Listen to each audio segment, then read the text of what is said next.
Once again, in the future, what you guys are going to do, all these buildings, the Ringer building, the Regal building, South Shore, the mosque, some of the most beautiful buildings in the city of Chicago, you're going to get access to them, you're going to go inside, just not today. So once again, that's going to be coordinated for you guys so you guys can see them. So what you're going to do is you're going to go on South Shore, you're going to take a left here, and you're going to take South Shore Drive south, Route 41. So guys, what we're doing now is you guys are going to see what's called South Shore Drive. And why it's so historically significant is because the neighborhood represents several eras of development. In particular, we see development from the 1893 Columbian Exposition, and then you're going to see some development in some of the high-rises from 1915 to 1928. And then you're going to see an era of urban renewal from 1960s to 1970s. So after the Country Club was completed in 1916 and before the Great Depression, a housing boom brought cooperative apartments and mansions to the neighborhood surrounding the Country Club. Obviously that makes sense, right? You had this beautiful Country Club and you needed to create a living space for all the people to live, right? So many of these lavish apartments were homes to the earlier members of the exclusive club. So you know you're going to take a look.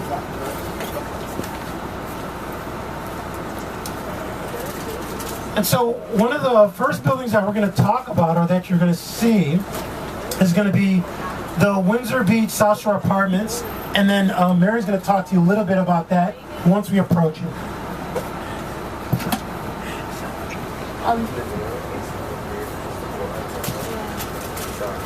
Dave mentioned co-op apartments, and they're different than a condo.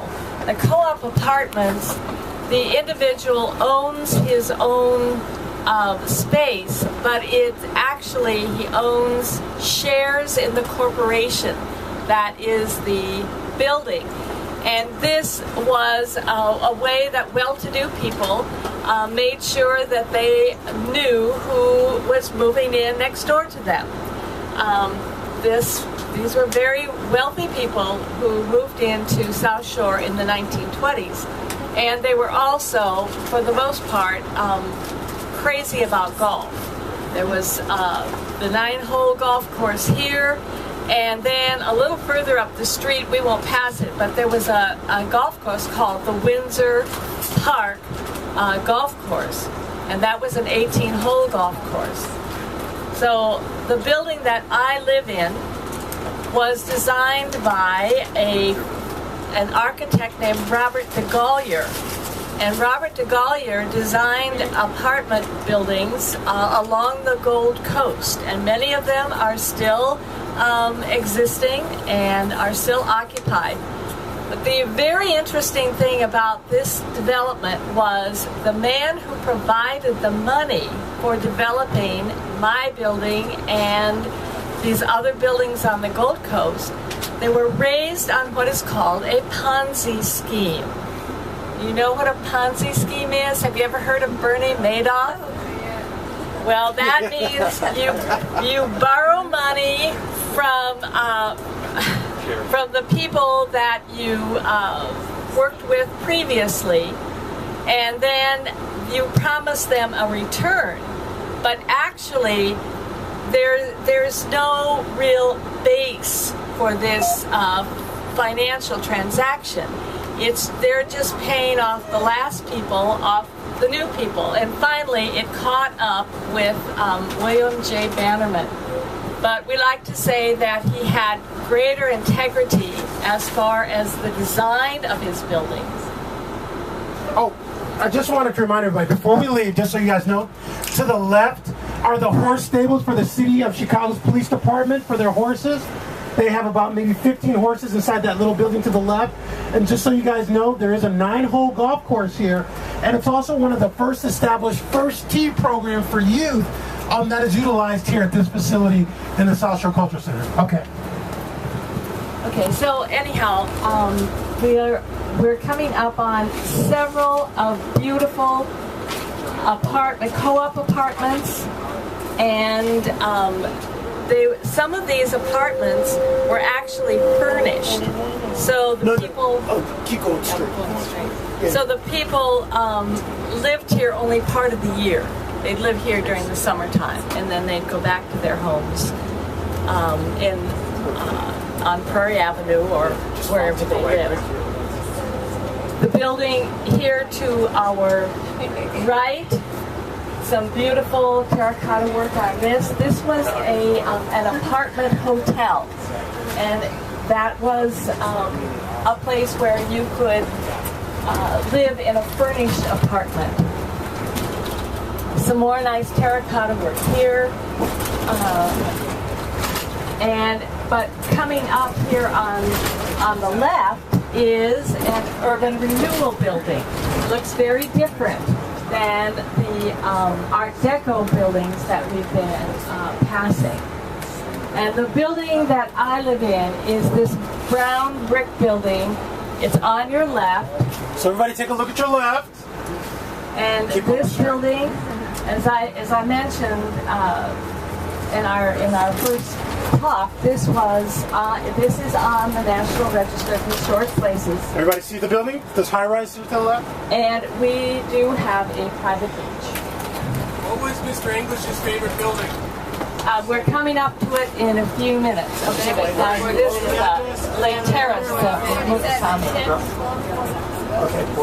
So then, if you guys take a look to the left and to the right, you'll see like 7355. That's a great example of an urban renewal type structure. This building here, 7370, is a beautiful classic building. It's a landmark designation. It was designed by architect John Eberton. To the left, you see nice tennis courts, the Arthur Ashe Park. And then to the left, that's Harry English Lakeside Manor is where he used to live. And so you can see how beautiful that building is. And then you see the South Shore Beach Apartments at 7447. That's where Harry English lived. When he said top floor, you see how he can see the city, and he can see the lakefront, and he can see all those different places. If you guys take a look to the left, this was a new school called the Adam Clayton Powell Academy. This was designed by an African-American woman architect in 2010. Her name is Dina Griffin, and it's a great new school that the community fought hard to get into the neighborhood. In the back of the building, it's all glass, and in the back of the building, you can see straight to the lake. So it's beautiful. As the kids walk through the hallway, they can see pure lake frontage.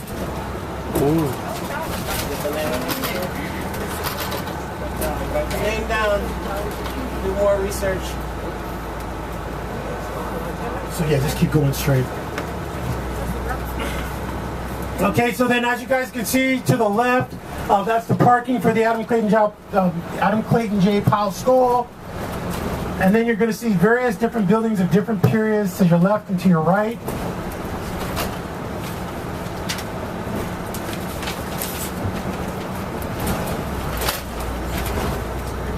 And then once we get to 70, we're getting close. What? That one is the founder of the South Shore. Oh, we have that? And then Leslie speaking. So then when we get to 76, it's coming up, guys. But now you guys can see some of the classic type beach type apartments like 7741. But what I want you guys to see, and we're coming up, keep going.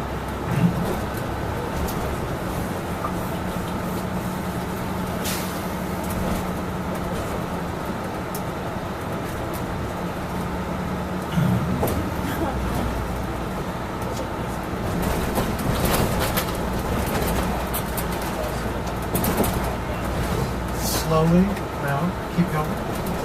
But here's South Beach Apartments, so once again, a beautiful example. Okay. Period type of. Now, guys, I want you to take a look to the left here. This building was recently rehabbed. It's done in 1891. That's when it was originally built. It was rehabbed recently, I'd say in 2008. South Shore Drive, it's a Chicago landmark, and it's the home of developer of South Shore by the name of Frank Rosetsky. Okay, so when you get to the light here, you're going to take a left. And that is a classic Victorian style of architecture.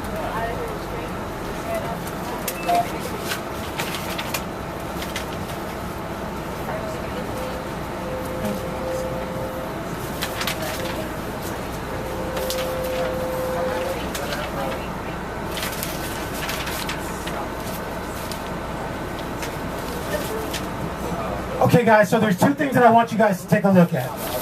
So if you take a look, as we're turning left, you're going to see a little green fence with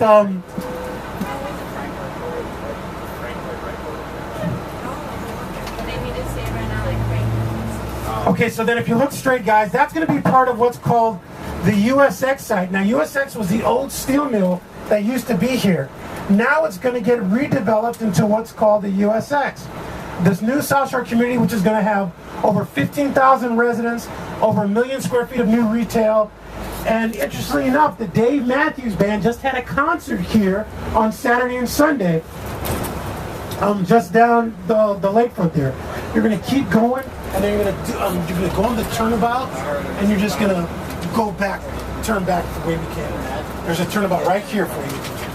So yeah, so you're just going to turn around.